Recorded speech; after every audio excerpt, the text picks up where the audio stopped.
Also, please allow me to ask, as a final question before the trial begins. Just how much work did you do to force me onto this stage?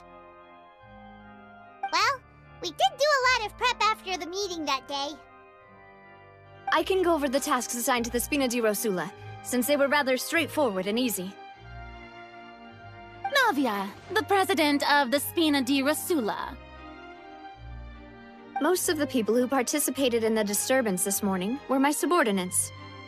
They changed into plain clothes and came to the Opera House as regular audience members, waiting for the perfect opportunity to incite insurrection against you.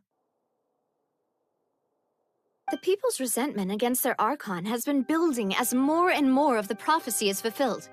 A spark was all we needed to turn smoldering anger into a flame. Moreover, according to our understanding and analysis of you, when something like that occurred, you would likely flee the scene and head to Poisson by yourself. So, we arranged for a second group to lie in wait there.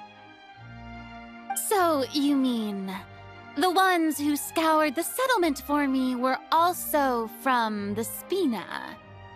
And their goal was to force you to step into the giant magic box so you may personally participate in the greatest magic performance in all of Fontanian history. That's right. That house was a magic box, rather than someone's residence.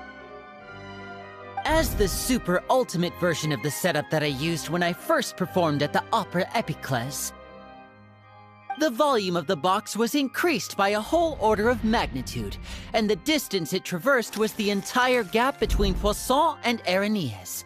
Its cargo, of course, was an Archon instead of a human. My thanks, Farina. Without your help, we could never have pulled off such an extraordinary performance. You're welcome? Of course, this performance was only made possible with Father's support. The House of the Hearth spent a massive amount of labor in Mora to pull this off. We had to select a location, construct the giant magic box, dig a tunnel, and open up a path through the water. It was a lot of work for all of us. So, in other words, the earthquake that we felt within the giant magic box was just a normal tremor from the transportation of the whole house? That's right. It wasn't a sign of another disaster to come.